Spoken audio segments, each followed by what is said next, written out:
day you have made. We shall rejoice and be glad in it. Therefore, we pray that you fill your people with your presence and with the joy of your presence. And I'm praying that you open our eyes and open our understanding, that in all things we shall be able to comprehend with the sense that which you are saying and that which you are doing in the name of Jesus. Amen. Thank you, Lord, for answering our prayers. For in Jesus' name we pray. Amen. Hallelujah. Amen. I know that you've been following some series or a series, but I'm not going to follow that series. I want to share with us that which the Lord, ministered to me on Friday. As of that time, I've been meditating over it, trying to understand what the Lord is saying with the inspiration that I was receiving until I was able to get inside this morning.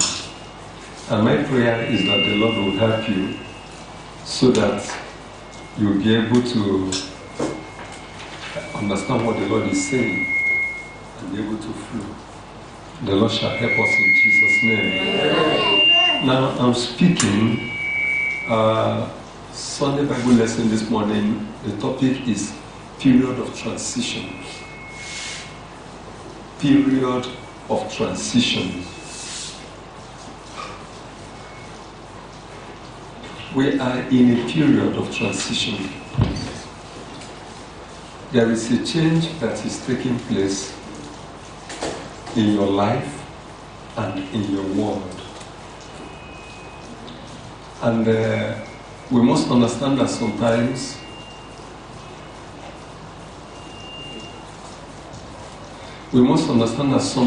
transitions are smooth,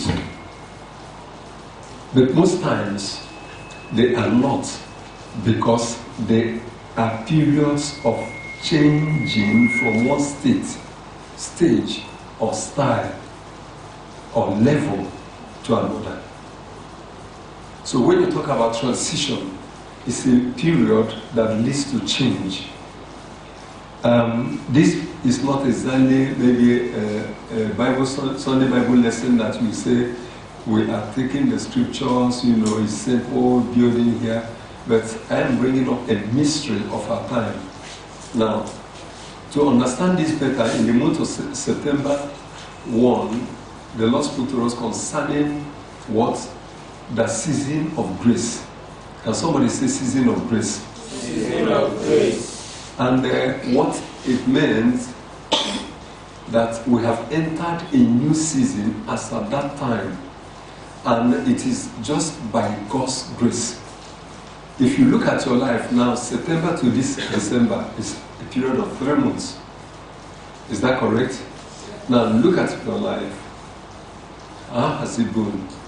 How have you fared? Season of grace. Does it mean you should not pray? Does it mean you should not fast? You should not go to work? You should not, labor? No. But there is a grace of God that will be a manifestation to help people, that what you could not achieve, you will be able to achieve it. And what God wants to do for you, it will come to pass. Amen. Now, a season of grace means that struggling will not really be there, even though you will still make your effort. Hallelujah. Amen. I think I understand it better, because since August, I know what I've been, going through and whatever. So the season of grace, as we were told in the month of September, still remains. And this time we are talking about period of transition. Period of what? Transition. I remember that when I came back in October, and ending of October, there were some words that the Lord spoke, which I want to remind us. Sometimes words are spoken like this, or messages come, revelations come, or prophecy, and we forget it. And because we do not write them down and go back to read, we quickly forget, and the result is that you will not be able to understand or see what God is doing or has done, and you will not be able to appreciate God. Now, November 1, I came back October, ending of October, and November 1 was Sunday, and that was my first time of speaking, sharing with us. And we talked about that day being unique. Now, number 4 of one of the things, or some of the things we shared that day says, today marks the end of all your fears, battles, struggles, sufferings that you've been going through. How many of us still remember that? Okay. Now, point 5 that day says, also today marks the beginning of a new phase and decade in my life, in your life. A new freedom, release, and fulfillment is beginning. Amen. Hallelujah. Amen. Now listen to me. It was that very day that I felt released for the first time. I felt as if something was taken away. I felt as if something was lifted. I felt life or alive. It was that Sunday morning, that 1st of November. And as usual, few times I came to the meeting before traveling, and I would sit at the back, not being able to open my mouth and shout or sing or do anything. But the release came. Why? God's grace. Can somebody say God's grace? God's grace. So God is doing a work in your life, in my life, in our lives, and in this world that we may not understand.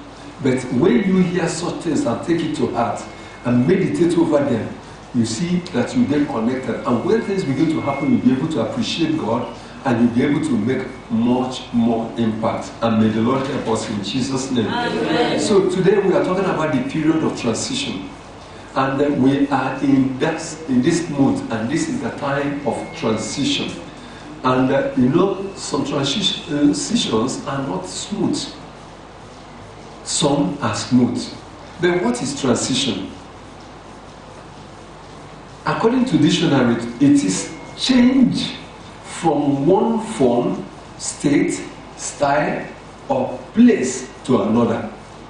Now, what does it say? Change from one form, from a form or state. That state, this state here doesn't mean state in a nation. It means condition. The state you've been in, the condition you've been in. So pay attention. Then style. When you talk about style, you are talking about the form that something has taken, the way something has been appearing, or place to another. That means if you take these words, that means there will be a shift, a move from one place to another. And that is transition. Now number 2 says change from one subject to another in discourse. When you are discussing, you change from one topic to another topic. What you've been discussing, maybe now we are discussing a Sunday Bible lesson, and after this now, something else comes. So a change takes place. Now, but we are talking about the transition, the change from one form, from one state, from one condition, from one style, from one place to another. Number 3, now in music, there is also transition. That is the change from one key to another, or one tonality to another. So there is even transition in music. There is transition also in sports, especially hockey and basketball. There is this transition. And what is he talking about? When people go on defensive, when they go playing this defense, or when they move, playing offense, taking the offense. Now, there is a transition that took place. They changed their pattern. Instead of going backward to defend their place, they move forward. Now, charging against their opponents. That is a transition. That movement is called transition. So it is in sports, it is in academics, it is natural, it's spiritual, and even in medicine, there is also transition. Now, when you look at somebody, when a woman goes to before a woman delivers. You know, a woman first conceives, the period of gestation takes place, then you talk about childbirth. What is the transition? Now, the transition takes back at that particular time that the woman, you know, the woman begins to have a sort of expulsive phase of labor. And that is characterized by strong uterine contraction. Now, there is that time, you know, the other one, contraction will come, it comes, it's minor, it's mild, it goes. But there is one that comes. It's as if everything is shaking, everything is breaking, everything is cracking. And that's the one that pushes the child out. Now, that is the transition. Now, when you look at all these things, what do you see? Now, transition talks about a period. Now, a period that has a process, and a period that, you know, brings results in change, that leads to something happening. So when the Lord said, when I had the word transition, and the Lord, you know, the Spirit began to minister to me this morning, I was able to understand what the Lord is saying, because transition, I know that, okay, one can be in transit. In 1993, we had a transitional government. You know, Babangida ruled, transformed into a military president and ruled the country for about 8 years. Now, but when, you know, tension mounted and politically and otherwise, people rose up against him, and that he said he was stepping aside. So they floated a transition or transitional government, and it was headed by Mr. What's his name? I think it's Anet Shoneko, and he was there for 3 months. Now, what was that government formed for? The military ruler was leaving, so the transitional government came in to hold the election and bring in a democratically elected people and government. Even though it was cutted, Abacha, you know, kicked them out and took over again. But that was the transitional government. It was meant to bring in a political government, a democratic government or process that will bring about those who will lead the country. So with this, it will be easy for you now to understand what transition is. Looking at all the dictionary definitions we've taken, and an example of the transitional government or transitional government we've had, you know, in this country in 1993. What does God want us to know? What does God want you to know about this? Number one, there will be a personal transition. Everyone, you may not understand, you may not pay attention to it. Now, I want us to look at Genesis chapter 41. Can somebody read from verse 12 to 16 first? When you read with Mike. Genesis 41.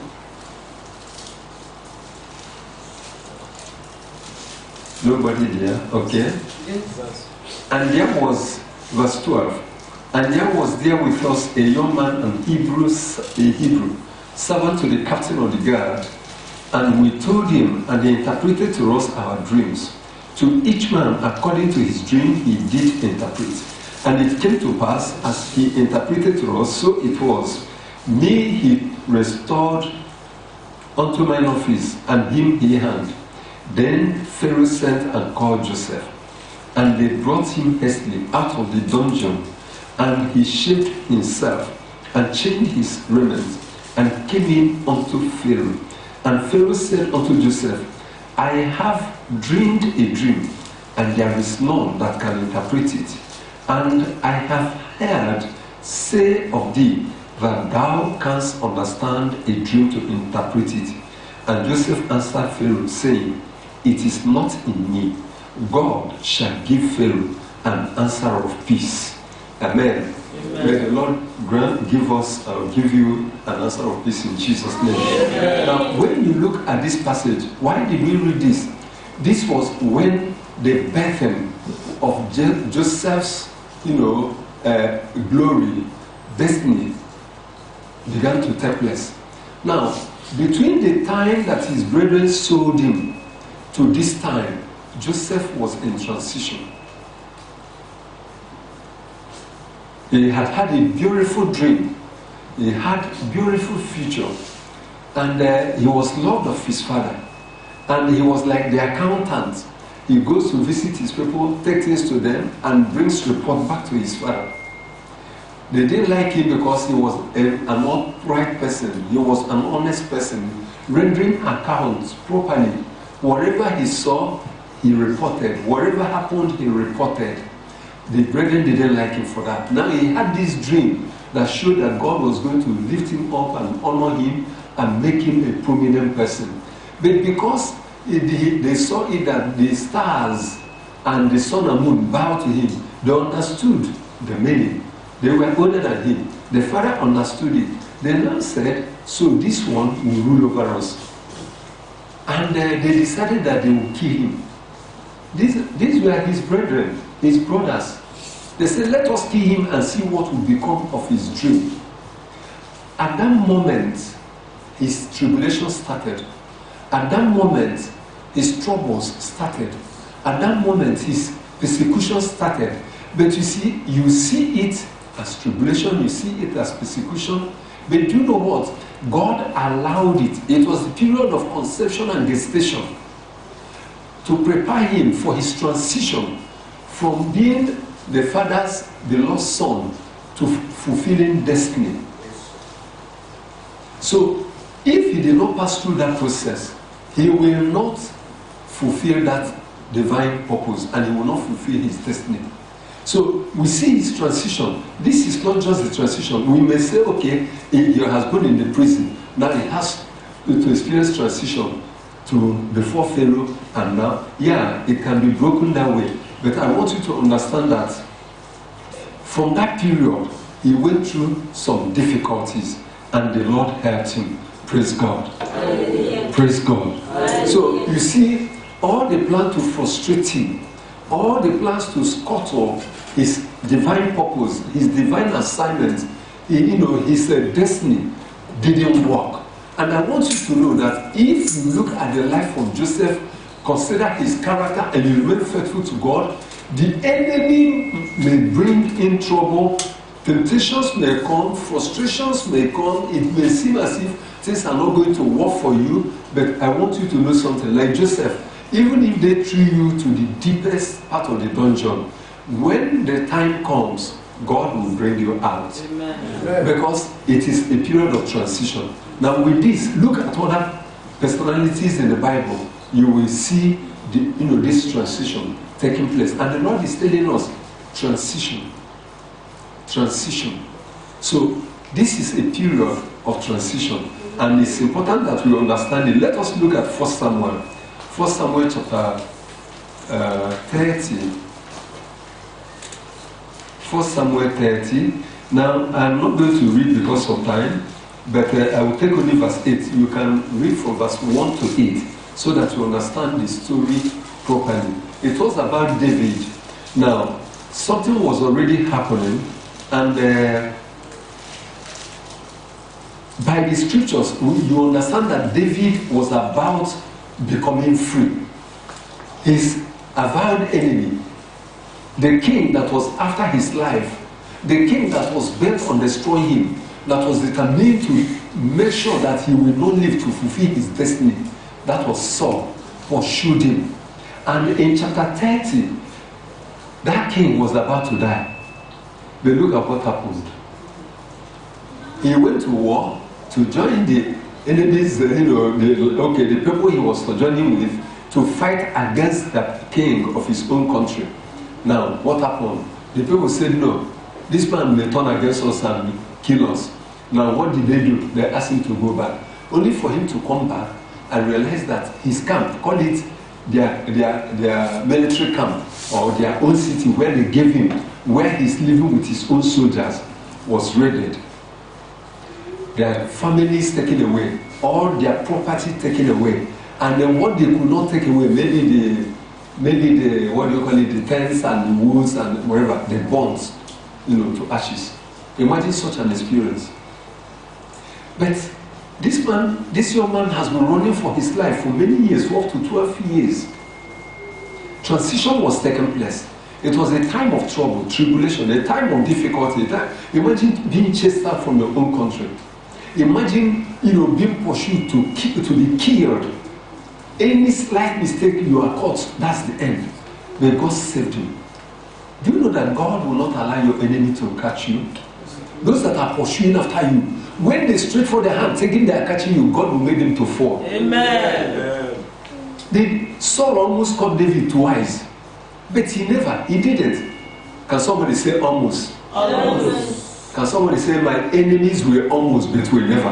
My enemies were almost, but will never. Hallelujah. Amen. Now you see, God had ordained David to become a king. But look at what started happening.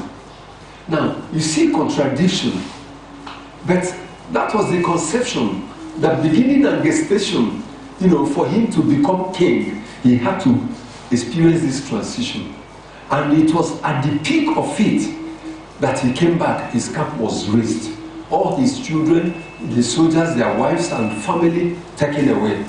They cried without hope. Verse 8 says, and David inquired at the Lord, saying, shall I pursue after this troop?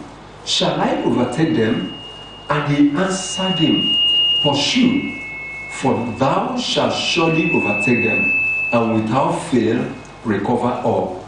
I want you to know this. No matter what you've been going through, no matter the failure, the seeming failure, frustration, you have placed your hand on this, it's not working. You tried the other one, it didn't work. You look for help, no help. You cry to God, it's as if heaven has become black and like rock, and as if nobody was there. But God is there watching, and God is there waiting, because he has his plans and his purposes. That was how he looked.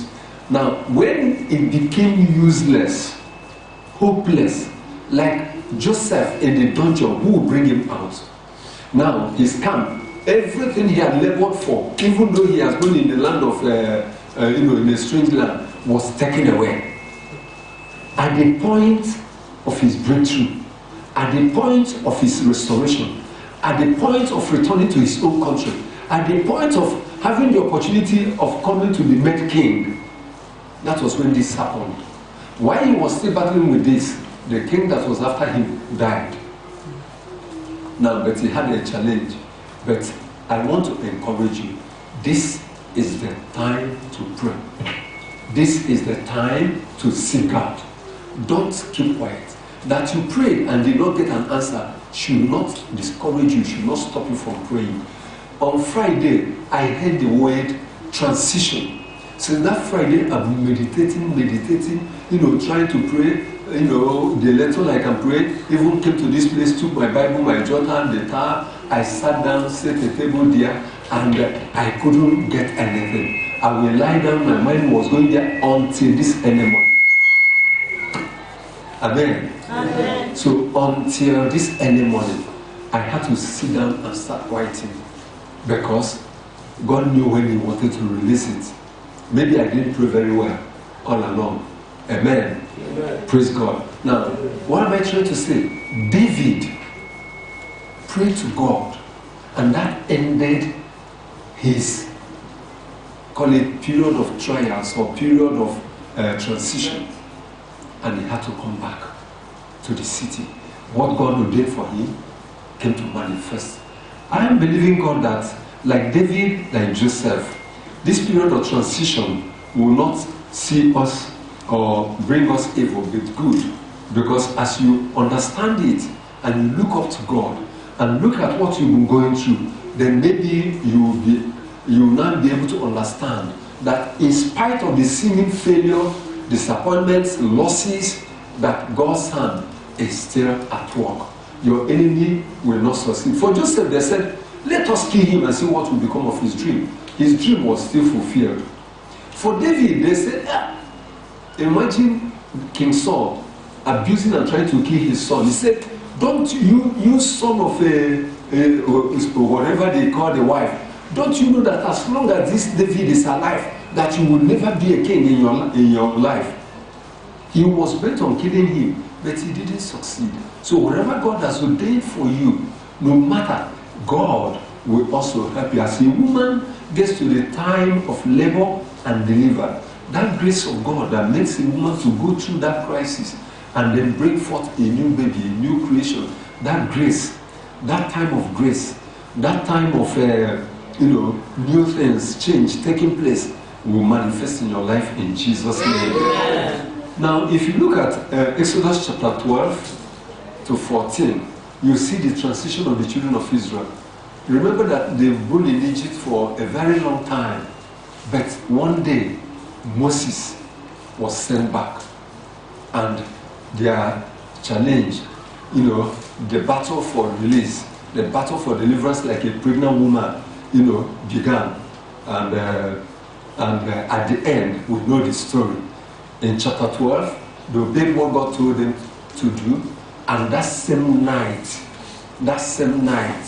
the Lord visited the land of Egypt, and the power holding them in bondage was broken. Hallelujah. Amen. And the king pleaded with them to go. Imagine when the king that said, no way, I do not know your God. He's not begging you to go. When you go, pray for me. When you go, please bless us. Just pack everything you have and go. And that was it. Even though they pursued them again in chapter 14, you saw how it ended. So what are we trying to say? I want you to know something. Using the example of childbirth, after conception, there is a long period of gestation or pregnancy before the contraction that forces the baby out of his mother's womb. Now, conception, gestation, then that's the period of development, then the childbirth or delivery. Now, everybody rejoices at the birth of a new baby. But what the woman was going through, period of conception, nobody understood. All the sleepless nights, the pain, the push, and whatever, nobody understood. And then when the crisis of contraction starts, as if sharp knife or razor is being used to tear the flesh, it's only the woman that understood, that will understand what she was going through. You may be at the side, maybe a man who will never experience it will say, don't worry, be patient. It's only a woman that will be able to understand that. But then when that baby comes out, there is joy. Hallelujah. Amen. I want to stop here at the personal. Maybe next time we'll take the universal. Because what we are sharing is not just personal, it's going to affect the world. There is a universal dimension to this transition. The world is experiencing transition. The world is experiencing a period of transition. And as we enter next year, many things will be affected. Many things will happen. But for you, I want you to understand that a transition is taking place. Whether you understand it, whether you're experiencing it already, maybe as I've explained now, you're able to put two and two together to understand what you're experiencing. But know that as a child of God, if you are really a child of God like Joseph, a child of God like David, and you are serving God sincerely from your heart, it shall be well with you. Amen. I said it shall be well with you. Amen. Remember that the devil has his purpose. And what is his purpose? To steal, to kill, and to destroy. And that's his assignment, that's his ministry, that's his destiny. For now, until God arrests him. Amen. But for a child of God, he will not be able to steal from you. He will not be able to kill, and he will not be able to destroy. Amen. Because the Almighty hand that created him is the one who formed you and who determined what you will be. Amen. And what God has determined for you to be, he would perform, he will fulfill. Amen. And you will come to be the person he wants you to be. Amen. In the name of Jesus. Amen. So this transitional period, or this period of transition, it must be watched. Like Joseph, let us remain honest. Look at Joseph, no bitterness. Look at Joseph, no anger. Look at Joseph, no quarreling, accusing of anybody. Even though he was a stranger, innocently, unjustly thrown into the dungeon, yet he was a blessing to people. What am I trying to say? This is the time for God's people to rise up and begin to do the work of God. Let people around you know that Christ loves them, that God loves them. Share with people. Joseph met these two prominent people who were serving Pharaoh, the baker and the butler in prison, and he was the one serving them. And when he started seeing that they were not happy, what did he do? He became a source of comfort. He became a source of consolation, a source of encouragement to them. Now, as believers, many things have happened now. Nobody is talking of evangelism. Nobody preaches the gospel again. Everybody is now struggling. What are we going to do? How are we going to manage? Prices are skyrocketing. Government is increasing things. Things are going haywire as if nothing, no control and no hope. It should not stop you. Remember, the unseen one who changes all things is still carrying out his work, is still fulfilling his purpose, and he will still bring you to what he has planned for you to be. Amen. And it shall be so in Jesus' name. Amen. So like Joseph, let's be involved in evangelism. Minister to people. Be relevant to somebody. Don't live a life that is irrelevant. When you are not ministering, when you are not preaching the gospel, you are irrelevant to people. And it will not help you, because when the time for rapture comes, the person will miss it because you are not serving the lost Christ. So let us become relevant, spiritually relevant. Let us become spiritually relevant to people. People are suffering. People are getting discouraged. People are, getting frustrated. And you don't know. You may think your own is the worst. When you hear somebody's story, you'll be saying, God, I thank you. My own is even better. Amen. Amen. And like David, let us not lose hope. No matter how the battle is, no matter how fierce, let us know that God is watching over us. Even if you go pass through the valley of the shadow of death, you will fear no evil. His rod and his staff will guide you out of it. Amen. Amen. So all these scriptures, they are real. They are real. And I can testify of the grace of God. Since that word came, I've seen the grace of God. 1st November here, we were sitting at the back there. I felt that release, and I became free inside of me. I became free, and since that time, things have been changing. And now the Lord is saying, transition, transition. You are going to get through it. Amen. You are going to get through it. Amen. You are going to get through it. Amen. Shall we rise up to go to the prayer? I want you to pray that the Lord will see you through this period.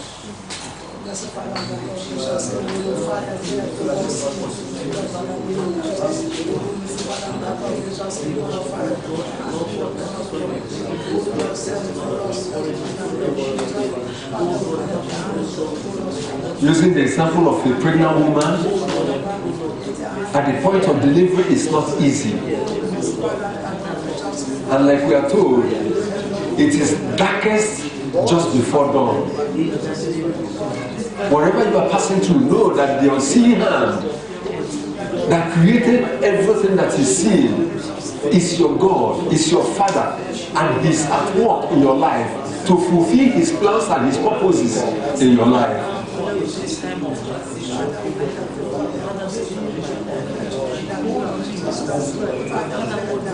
Nobody will believe that Joseph will come out to fulfill his destiny, his purpose in life. Nobody would have believed that David will ever become a king in the land of Israel. There are many examples, many other examples.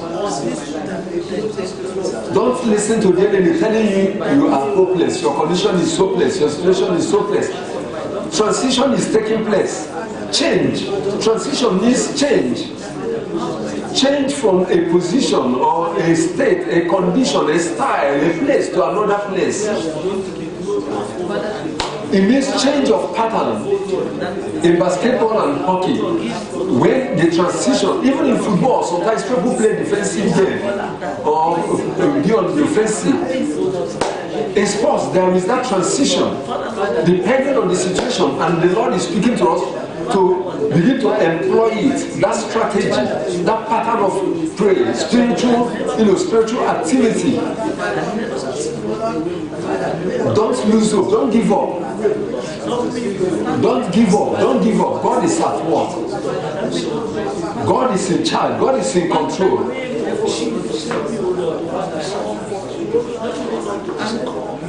If a woman will forget her sorrow at the time she delivered and saw her baby, that's how it's going to be. Trouble is coming, trouble will come, tribulation will come, but God will still bring you to His desired place. In Jesus' name we pray. Say, oh Lord, I believe your word. I believe your word. I receive it. I receive it. Help me, oh Lord. Help me, O Lord, to be relevant. To be relevant.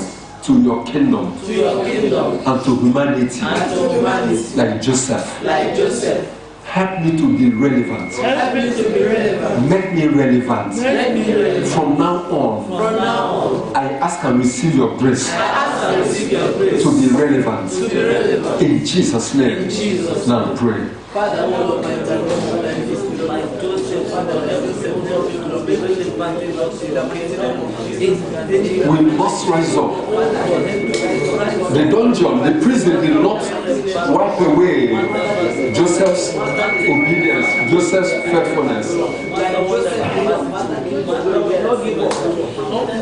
He was relevant to those around him. He was relevant to the souls around him. Let us be relevant. No matter the crisis in the world, no matter the persecution that might come, no matter the troubles, no matter the tribulation, no matter the difficulty you are facing, you can still be relevant. Jesus was in pain. On the cross, he still forgave somebody and said, today thou shalt be with me in paradise. Even on the cross, Jesus was still relevant. He was still saving souls.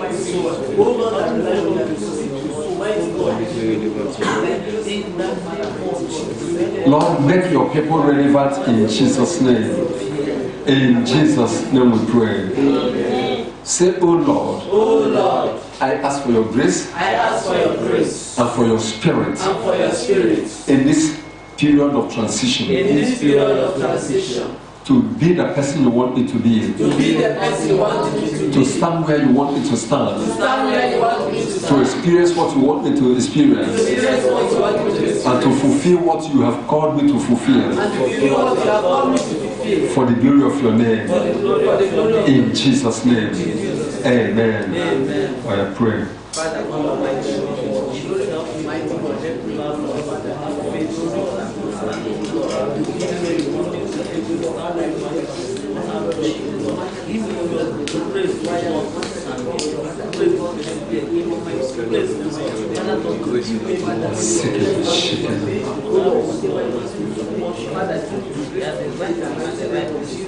Lord, we ask and receive thy grace to be the people you want us to be, to stand where you want us to stand, and to fulfill that which you have called us to fulfill. We ask and receive that grace, that your name may be glorified. In Jesus' name we pray. And dear Father, we thank you. We bless and worship your holy name. We give you all the glory. Thank you for the word you've given to us, and we pray that your name be glorified.